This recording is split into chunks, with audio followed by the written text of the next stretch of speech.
Человек же не воспитывается в вакууме, он живет в семье. Конечно, семья, школа, общество, люди, которые окружают, формируют человека, его какую-то идеологию в отношении других людей. Если мальчик живет в семье, где отец расист, он невольно становится тоже расистом. Невольно, даже ты не подозреваешь, что может думать по-другому и жить по-другому. Человек вообще, когда рождается, он не в курсе дела про расовую ненависть, он ничего про это не знает.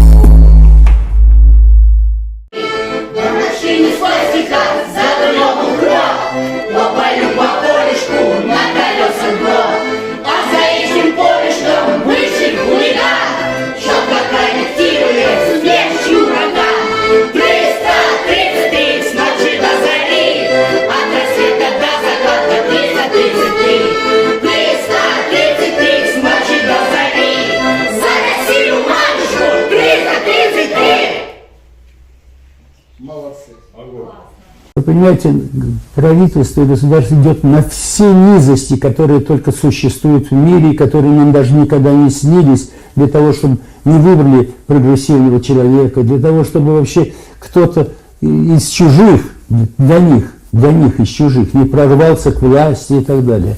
Наша нация постепенно превращается в нацию нерукопожатных людей. Это страшная перспектива, страшная.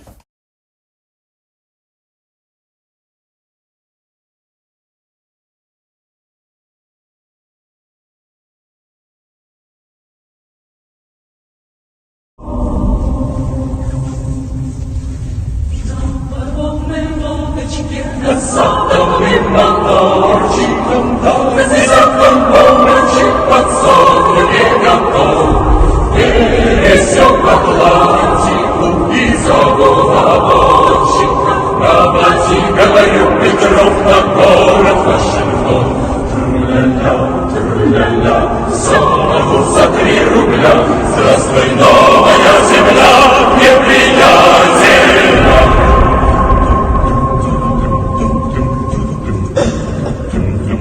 И на самолете след кровь мой бомбочка, и с пустыми руками в гости прилетел.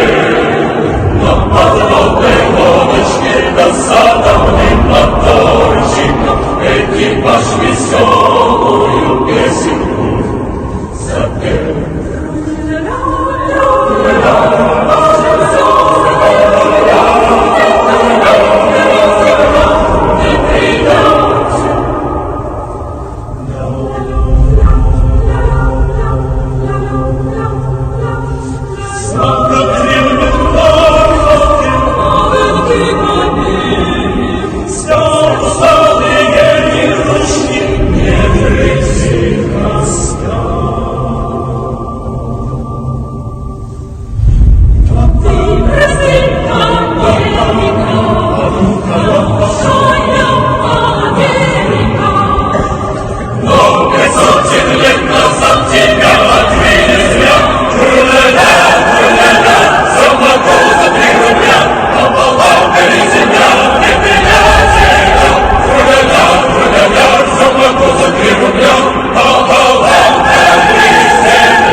Один мой приятель давно-давно, в 1960 году аж сказал: страна большая и будет гнить долго. Он даже не представлял, насколько точен этот диагноз, что это будет очень долго. Когда во Франции хотели повысить, в конечном итоге повысили там пенсионный возраст, чтобы он был там не в 65 лет, а в 67, чтобы на 2 года, то вся страна вышла на улицы, на баррикады и так далее, и так далее. Нам это не грозит. Потому что индифферентность и безучастие вообще, так сказать, народа ко всяким социальным, гражданским справедливостям, вообще, так сказать, несправедливостям, все, у меня ощущение, что это всем на все наплевать глубоко. Поэтому я не знаю, я не верю вообще в то, что повернется куда-то в хорошую сторону.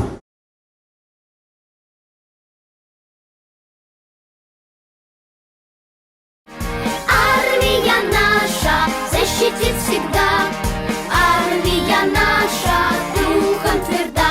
Скоро я подрасту, и военным химиком быть я хочу. Из теста бомбы делаю я, российская армия ждет меня. Так что, понимаете, это все неоднозначно. Мы тогда были очень увлечены. Конечно, сейчас мы все переживаем ужасное разочарование вообще во всех этих делах. Но я могу сказать, что я, если говорить о том, я очень многие поступки Ельцина одобряю, но единственное, что я ему не могу ему простить, это то, что он назначил такого преемника, Которому ничего не стыдно. который, во-первых, просто поднял опять, так сказать, то, что было отодвинуто истории, этот слой этих жадных, страшных, темных людей, которые представляли у нас самые страшные злые силы, за которыми стоят толпы казненных, окровавленных там и так далее, и так далее. Вот что мне, так сказать, его я простить ему не могу, к сожалению. Я ненавижу эту систему, понимаете, систему запретов. Это мы же должны жить в свободной стране. В какой стране мы живем? Что советская власть умерла? Да не умерла она ни хрена, она процветает вообще во главе с этим правительством и так далее.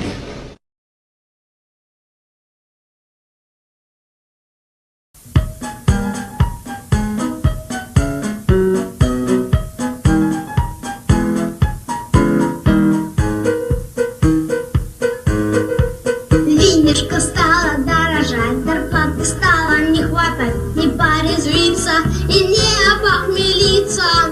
А возле дома лайка теперь уж не попьешь, пивка осталось узел завязать и удавиться. А наш притончик гонит самогончик, никто, ребята, не поставит нам заслончик. И пушманают опера, мы пьем с утра и до утра. Огончик жизни покатился по уклончик. Не надо пива и вина, опустошай стакан дна. Милее сердцу и дешевле самогончик.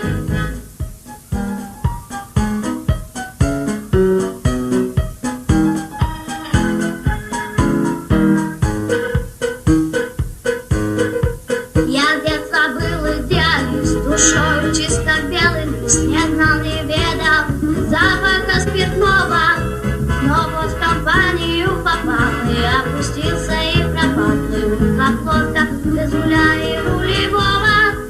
А наш притончик гонит самогончик, никто, ребята, не поставит нам заслончик. И пушманают опера, мы пьем с утра и до утра. Огончик жизни покатился под уклончик. Не надо пива и вина, опустошай стакан дна. Милее сердцу и дешевле самогончик. Жить бы мне в такой стране, чтобы ей гордиться. Только мне в большом говне довелось родиться. Не помог России Бог, царь или республика. Наш народ ворует, пьет, гадит из-за рублика. Обмануть, предать, надуть, обокрасть — вот славно-то.